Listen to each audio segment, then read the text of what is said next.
Bonjour, on vient du monde entier à Paris pour voir la Tour Eiffel, le Louvre, les quais de la Seine et Notre-Dame. Et de plus en plus, tous ceux qui nous rendent visite vont aussi voir Belleville. Le plus grand, le plus vivant et le plus métissé des quartiers populaires de Paris, sur la frange nord-est de la capitale à la côte, chez tous ceux qui veulent aussi rencontrer les Parisiens et sentir des ambiances de vie. Belleville est le quartier roi du tourisme participatif qui se développe, c'est-à-dire qui privilégie les rencontres. Ici, les monuments, c'est l'architecture ouvrière et populaire sans chichi, mais surtout, ce sont les Bellevillois eux-mêmes. Ce quartier très pentu de Paris raconte à sa manière qui nous sommes, nous Français, dans notre rapport au monde et à l'immigration. C'est Céline Develay-Mazurel qui a sillonné Belleville, mais le quartier a tellement de facettes que je ne sais vraiment pas si on va réussir à en dresser le portrait. Le mieux, quoi qu'il arrive, c'est de plonger dans l'ambiance de Belleville. Et quand on ne sait pas vraiment comment est constitué le quartier, on s'arrête machinalement au métro Belleville. Et là, on est loin du Paris aseptisé, dont l'âme ne vibre que dans les vieilles pierres.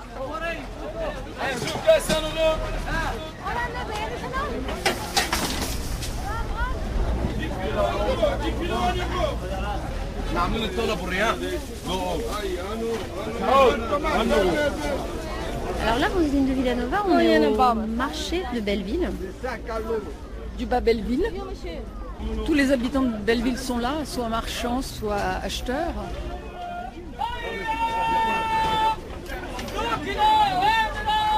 On pourrait dire que ce marché, c'est l'un des plus bruyants de Paris. Oui, Presque. oui. On trouve tous les produits d'Afrique du Nord qui côtoient des produits qui viennent d'Asie.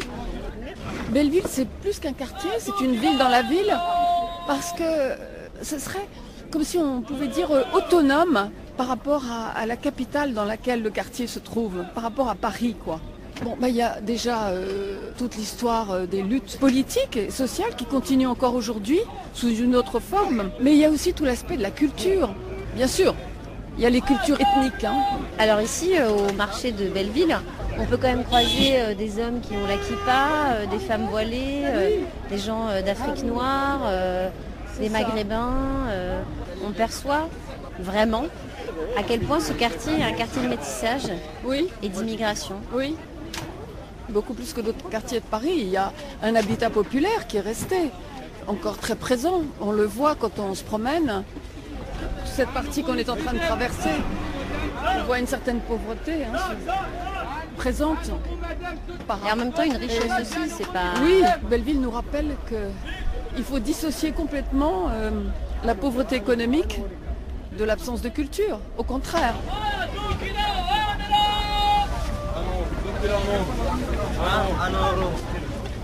Par son ambiance, Belleville paraît très loin du centre historique de Paris et pourtant en métro on y est en un quart d'heure à peine. C'est sûr que le décor n'est plus le même qu'à Saint-Germain-des-Prés, Céline Develay-Mazurel. Non, c'est sûr, à Belleville ça grouille, l'activité est incessante, il y a une multitude d'odeurs, on se fait bousculer. C'est un vrai tourbillon. En tout cas, comme le précisait Roselyne de Villanova, socio-anthropologue, co-directrice de l'ouvrage Belleville, quartier populaire, avec un point d'interrogation, avec qui je suis allée sur le marché de Belleville, c'est le bas Belleville qui a cette allure-là. En haut, c'est très différent. Le quartier est construit à flanc de colline et la rue de Belleville, assez raide parfois, sert de colonne vertébrale à ce coin très cosmopolite et populaire.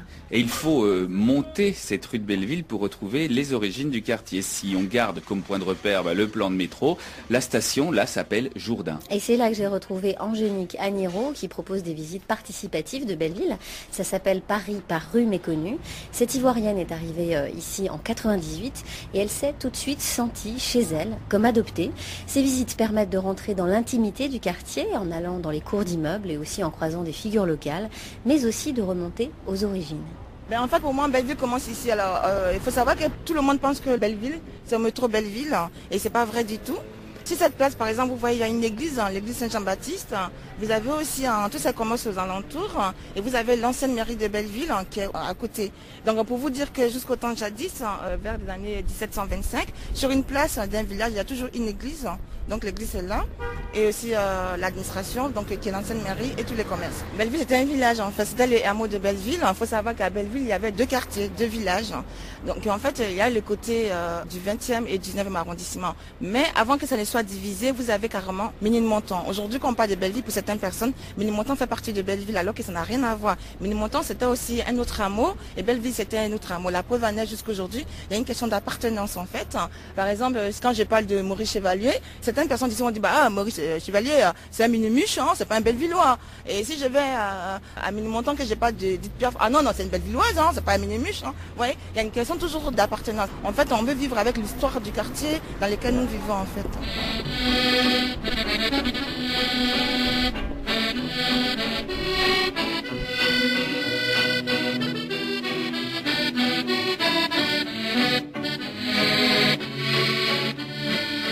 Jusqu'en 1860, Belleville ne faisait pas partie de Paris, comme Montmartre d'ailleurs. Avant la Révolution, un mur qui servait aux douaniers pour percevoir des taxes séparait même la capitale des communes limitrophes comme Belleville. Et Belleville a gardé son esprit indépendant. Ici, on se bat vraiment pour garder les côtés très village, en fait. Il faut savoir aussi qu'ici, il y a eu des différentes vagues d'immigration. Donc, l'immigration de Belleville, c'est fait par les Parisiens eux-mêmes.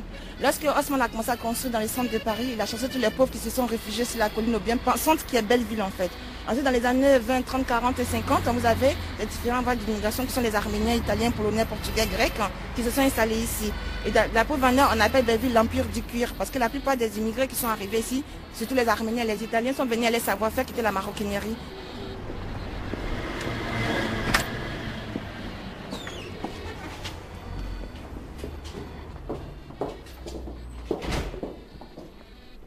Donc là, on est dans les arrière-cours assez typiques de ce type de quartier parisien.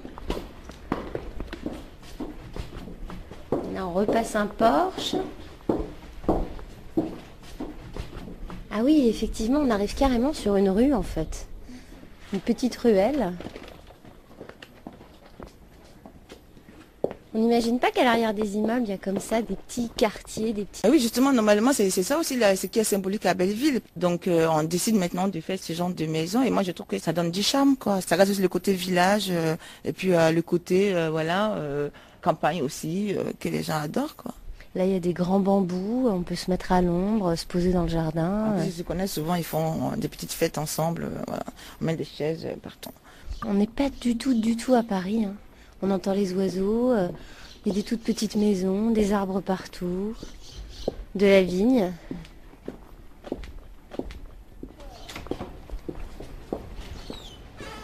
Pardon. Bonjour madame. Bonjour mesdames. Rue de Belleville, c'est le ciné, c'est le bal, musette et les chansons. Rue de Belleville, c'est le garçon qui compte fleurette à sa façon. L'apprenti qui siffle à tous les vents son petit air entraînant. Belleville, la petite dame qui vante à la sauvette son bouquet de violettes. Belleville, rue de Belleville, dans mon cœur tu es gravé pour toute la vie. Rue de Belleville. J'ai connu rue de Belleville le plus heureux des jours, et ma première idylle, c'est toi, Belleville. Malgré tes murs qui penchent, malgré tes vieux pavés, t'es belle comme un dimanche, tu me fais rêver.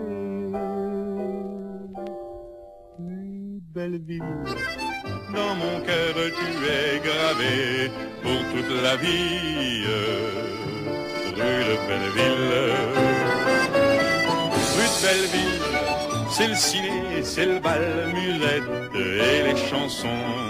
Rue de Belleville, c'est le garçon qui compte fleurette à sa façon. 1er mai, tu t'habilles de muguet, ton cortège me plaît, Belleville. T'as tout l'air dans ta robe de printemps d'une fille de 20 ans, Belleville, rue de Belleville. Dans mon cœur tu es gravé pour toute la vie.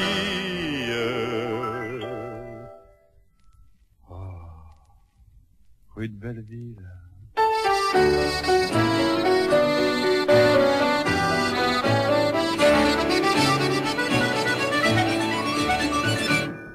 De toute façon, Belleville, je parle du bas, a toujours été un endroit de brassage des ethnies. Et c'est après-guerre qu'il y a eu les travailleurs algériens qui habitaient au métro Couronne. Ça, c'est une ancienne cité-jardin qui date du début du siècle. Donc vous êtes passé du bas Belleville au haut Belleville. Voilà, et pour nous, habitants de Belleville, quand on traversait la rue des Pyrénées, on était chez les bourgeois. Donc je suis montée chez les bourgeois.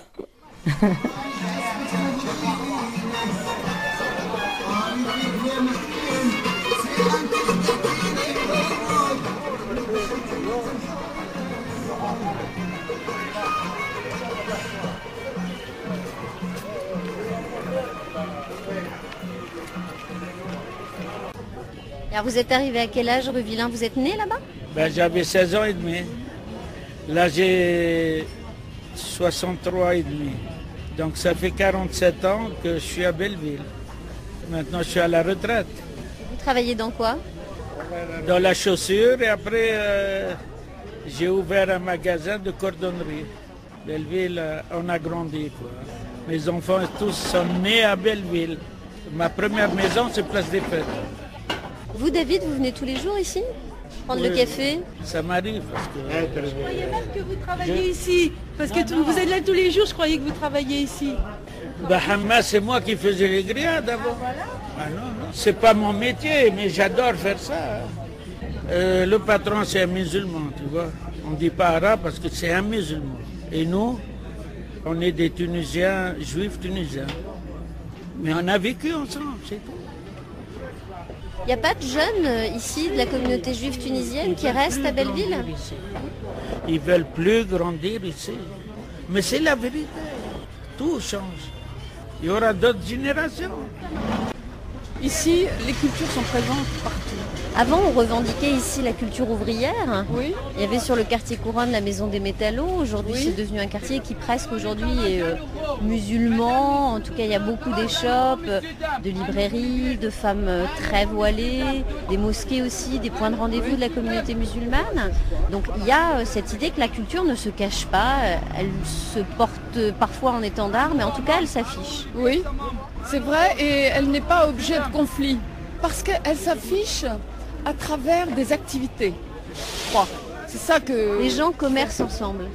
Et le commerce, c'est vrai, le sens du terme commerce en français, ça veut dire beaucoup de choses. Hein. C'est pas seulement l'échange d'argent, c'est aussi la parole, l'échange au niveau de la parole, du dialogue. Belleville plaît de plus en plus à tous ceux qui veulent vraiment voir Paris. Et ce qui touche à Belleville, c'est la diversité de tous les visages. En se promenant ici, on saisit l'histoire de l'immigration en France, dernière vague, très visible dans les rues du bas du quartier, autour du métro Belleville, les Chinois. Belleville est un quartier chinois pour les gens, mais quand on dit chinois, ça ne veut pas dire grand-chose, parce qu'il n'y a pas les Chinois qui seraient un groupe où tout le monde se ressemblerait, les gens seraient tous pareils. En fait, il y a des communautés chinoises très très différentes, et même à l'intérieur de ces communautés, il y a des grandes différences entre des gens qui ont les papiers, ceux qui n'ont pas les papiers, ceux qui sont là depuis longtemps, ceux qui sont nés ici, ceux qui viennent d'arriver. Donc il peut y avoir comme ça des très très grosses différences. Ici, à Belleville, on a plusieurs communautés chinoises. On a une communauté chinoise qui s'appelle les Chaozhou. Donc ce sont des Chinois qui ne viennent pas de Chine à l'origine, ils viennent du Vietnam, du Cambodge et du Laos. Donc on les appelle les Chinois d'Indochine. Mais ce n'est pas la grosse communauté chinoise de Belleville. La grosse communauté chinoise de Belleville, elle est très facile à reconnaître en fait. Il suffit juste de savoir lire le français et très vite du coup de lire le chinois. 150 Asiatiques arrivent chaque mois en France, du moins officiellement. Ils sont 25 000 dans le 13e, 35 000 dans l'Est parisien et 15 000 à Belleville. Une population qui s'est pliée au mode de vie chinois et qui vit en quasi-autarcie. Le changement à Belleville a été particulièrement rapide. Les restaurants chinois ont détrôné dès le début des années 80 les épiceries marocaines et les boutiques juives. Mais s'ils ne contrôlent pour le moment que 10 à 15% de l'ensemble du parc immobilier, ils occupent plus de la moitié des façades et font monter les enchères. C'est à ce prix que le canard laqué a détrôné l'Afrique. Ce qui est surprenant ici, c'est qu'on retrouve justement quelque chose qui est très particulier en Chine et qui souvent interpelle l'étranger, c'est que l'espace public est occupé. Oui. Et notamment pour ce qui est les arts martiaux, le tai chi. Et donc là, effectivement, ils sont sur une placette à l'arrière des grands HLM Il y a le parc juste à côté, il y a les gamins qui jouent au foot et eux font leur temps ici. Ça ne choque personne.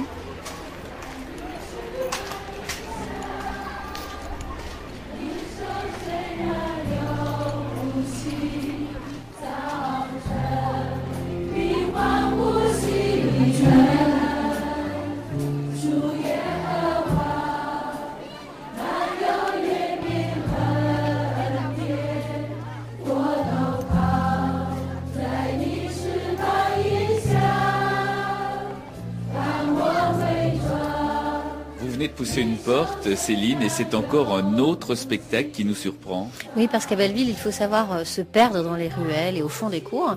Et là, j'avais remarqué que beaucoup de Chinois s'engouffraient dans un passage derrière un restaurant. Et en fait, je suis tombée sur une messe protestante en chinois. Il y avait environ 200 Chinois derrière le boulevard et sur la pente de la colline.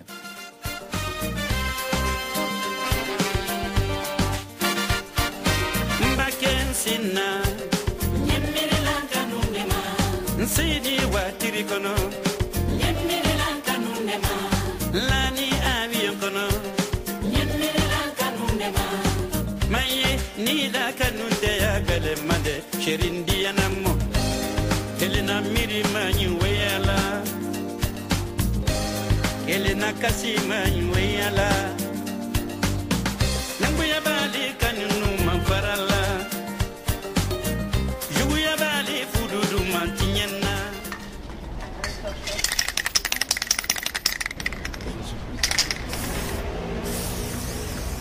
Donc là, vous faites un visage sur une porte et en fait, le trou de la boîte aux lettres vous sert finalement presque de bouche. Ouais, presque.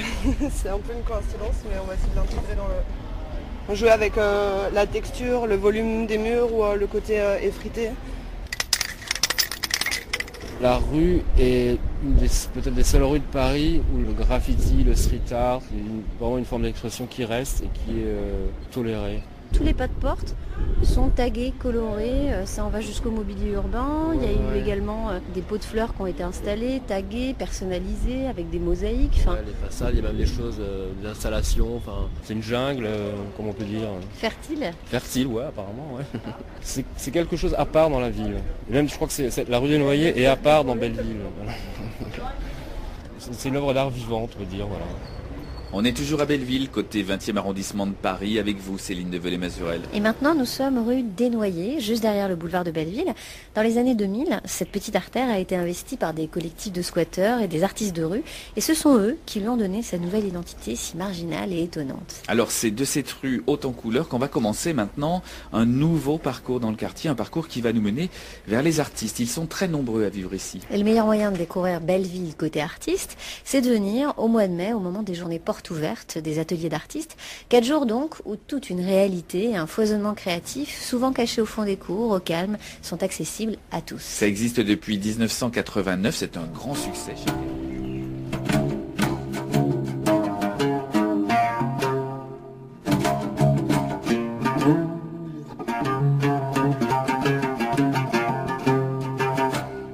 C'est grâce à cette mobilisation qu'un pan important du patrimoine ouvrier des petits artisans de Paris a pu être sauvé. Le plâtre a gagné des lettres de noblesse face à la pierre de taille des beaux quartiers. Et le projet autour d'un centre commercial sans âme prévoyait à l'époque de détruire 80% de ce qu'on appelle donc l'îlot Ramponneau.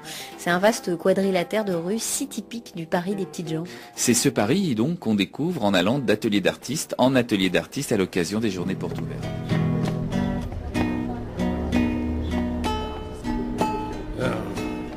Belleville Blues Mumbe Ngonkola Mumbe Belleville Ko Ante Mindon Mumbe Menil Ko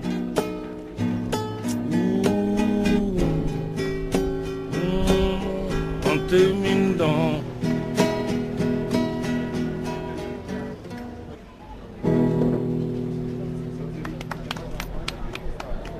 Bravo.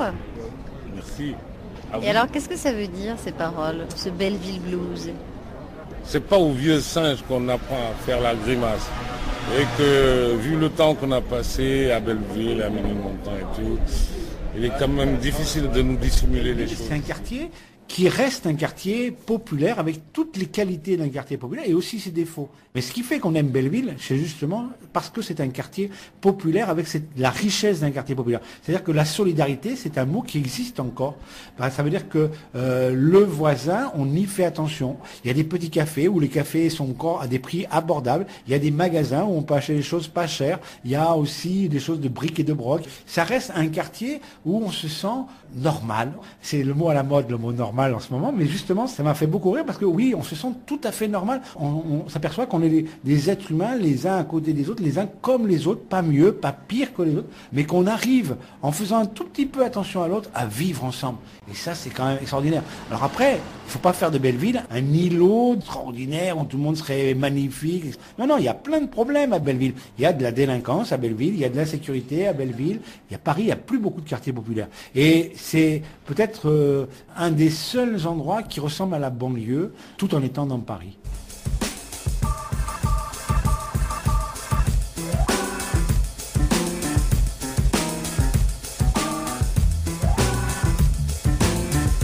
À Belleville, c'est une aventure humaine, c'est aussi une énergie que bien des quartiers très résidentiels ont perdu. Et l'intérêt de visiter Belleville, c'est non seulement d'expérimenter tout ce que vous venez de dire, Ludovic, mais c'est surtout les rencontres qui valent le détour.